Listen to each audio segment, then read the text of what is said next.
Hello வணக்கம், இது உங்கள் சிவி ஜோன். எல்லாரும் எப்படி இருக்கீங்க? இப்போ பார்த்தீங்கன்னா சோஷியல் மீடியாவில் ஒரு பயங்கரமான விஷயம் வந்து ட்ரெண்டிங்கில் போயிட்டுருக்கு. என்ன அப்படின்னு பார்க்கலாம். அதுக்கு முன்னாடி பார்க்குற எல்லாரும் நம்மளோட சேனலை சப்ஸ்கிரைப் பண்ணிட்டு பாருங்கள், லைக் பண்ணுங்கள், கமெண்ட் பண்ணுங்கள், ஷேர் பண்ணுங்கள். இப்போ வாங்க அந்த வீடியோக்குள்ளே போகலாம். ஸோ இன்றைக்கி பார்த்தீங்கன்னா ப்ரொமோன் வந்திருக்கு. அதில் வந்து ஓப்பன் நாமினேஷன் அப்படின்ற ஒரு விஷயத்தை 13வது வாரத்தில் கொடுத்துருக்காங்க. ரொம்ப ரொம்ப நல்ல விஷயம்.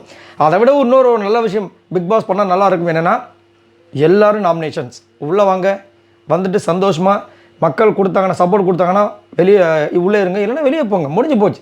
அதை பண்ணுவார் நான் எதிர்பார்க்குறேன். ஏன்னா எப்பயுமே அந்த நாமினேஷன் விஷயங்கள் முடிஞ்சதுக்கப்புறம் தான் அதை வந்து அனௌன்ஸ் பண்ணுவார். ஏன்னா அப்போ தானே யார் யார் மேலே வன்மம் இருக்குன்ற விஷயங்களை மற்றவங்க புரிஞ்சுக்க முடியும்.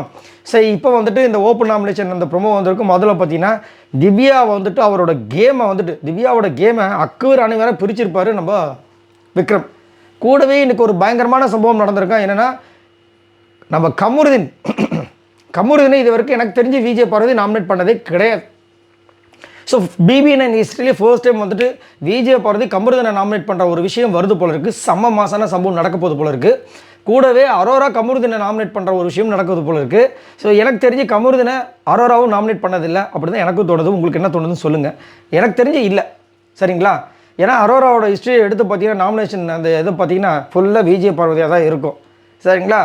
இப்போ அது மாதிரி ஒரு நடந்திருக்கிறதாகவும் அதனால் வந்து கமருதீன் விஜய் பார்வதிக்கிட்ட பயங்கரமாக வந்து ஃபைட் பண்ணதாக ஒரு தகவல் போயிட்டுருக்கு. இது எந்த அளவுக்கு உண்மைன்னு தெரியாது, பட் நடக்க வாய்ப்பு எக்கச்சக்கமாக இருக்குது. ஏன்னா நேற்று நடந்த சம்பவங்கள் அந்த மாதிரி முந்தானத்து நடந்த சம்பவங்கள் அதுக்கு ஏன்னா சனிக்கிழமை காலையிலேருந்து பார்த்தீங்கன்னா விஜய் பார்வதியை அவர் என்னென்ன டார்ச்சர் பண்ண முடியுமோ டார்ச்சர் பண்ணி கடைசியில் வந்துட்டு விஜய் சேதுபதி அவரோட எபிசோடில் வச்சு எவ்வளோ மோசமாக பேசியிருப்பார்.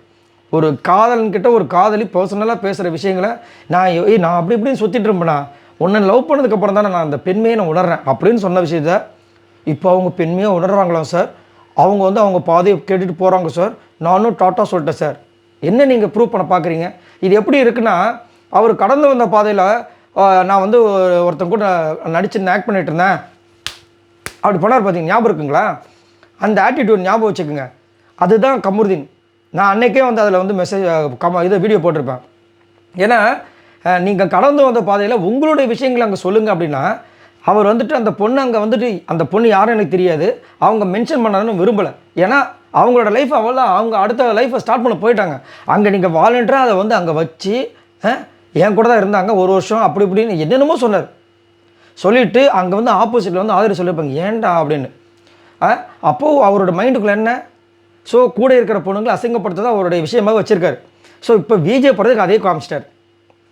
அதை இப்போ விஜய் பார்வதிக்கு நல்ல வேலை புரிஞ்சிருச்சு. இப்போ ஒரு டைலாக் விட்டார்ல கமருதீன் வந்துட்டு நம்ம யார்கிட்ட அரோரா கிட்ட என்னென்னா, திவ்யா நல்ல வேலை ஃபினாலேக்கு முன்னாடி இந்த விஷயங்கள் வந்துச்சு அப்படின்னு இந்த வேர்டு வந்துட்டு விஜய் பார்வதிக்கு பச்சைக்குன்னு விட்டோம். ஏன்னா நல்ல வேலை இப்போவே வந்துட்டு ஃபினாலேக்கு முன்னாடியே வந்து விஜய் பார்வதிக்கு இது ஒரு சான்ஸ் கிடச்சிருக்கு கமருதீனை பற்றி புரிஞ்சுக்கிறதுக்கு. இனி கமருதீனை விட்டுட்டு அவங்க நைட்டு முடிவு பண்ணிட்டாங்க, இனி பாரு நான் எப்படி விளையாட போகிறேன் மட்டும் பாரு அப்படின்னு ஒதுங்க ஆரம்பிச்சிட்டாங்க. அவ்வளோதான். எப்போ வந்துட்டு தன் அப்பாவை மனைவியாக இருந்தாலும் சரி காதலியாக இருந்தாலும் சரி, தன் அப்பாவை வந்து யாராவது ஒருத்தங்க அது காதலாக இருந்தாலும் சரி கணவனாக இருந்தாலும் சரி அப்பாவை அசிங்கப்படுத்துறதை ஒரு நாளும் ஒத்துக்கவே மாட்டாங்க. இது காதலி மட்டும் காதலும் கிடையாது, காதலுக்கும் சேர்த்து தான். தன்னோட பெற்றவங்களை வந்துட்டு யாருமே வந்து அவமதிக்கிறதுக்கு உரிமையே கிடையாது, யாருக்குமே உரிமை கிடையாது. நீங்கள் ஹஸ்பண்டாவோ இல்லை காதலனாவோ இல்லை காதலியாவோ இருந்துட்டால் அந்த உரிமை உங்களுக்கு கொடுத்துருவாங்களா?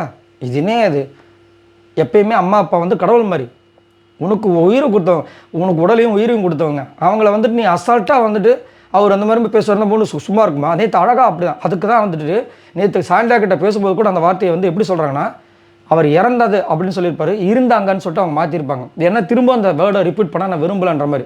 ஸோ இந்த விஷயத்தையும் இவ்வளோ பார்க்குறாங்க. அப்பயும் சொல்லியிருப்பாங்க, நான் இங்கே கேமரா இருக்குன்னு தான் ஒரு சில விஷயங்கள் அவனுக்காக நான் பார்த்துட்ருக்கேன், நான் வாயை திறந்தேன்னா அவன் தாங்க மாட்டான்ற மாதிரி பேசிகிட்டு இருக்காங்க. இவரும் தேவையில்லாமல் பிரச்சனை பண்ணிட்டு இருக்க, என்ன நடக்க போகுதுன்னு தெரியல. ஸோ இதை பற்றி உங்களோட கருத்துக்களை சொல்லுங்கள். இன்றைக்கி பயங்கரமான அப்போ சம்பவம் இருக்குது, பார்க்கலாம். நடந்துச்சுன்னா பயங்கரமாக இருக்கும். இது விஜய் பார்வதிக்கும் அரோராவும் சேர்ந்து கமருதீன் நாமினேட் பண்ணுறதுலாம் இது வரைக்கும் நடந்ததே கிடையாது. இது கமருதீனுக்கு ஒரு பயங்கரமான ஒரு அடியாக தான் இருக்கும். பார்க்கலாம். உங்களோட கருத்துக்களை சொல்லுங்கள். பாய் நண்பர்களே.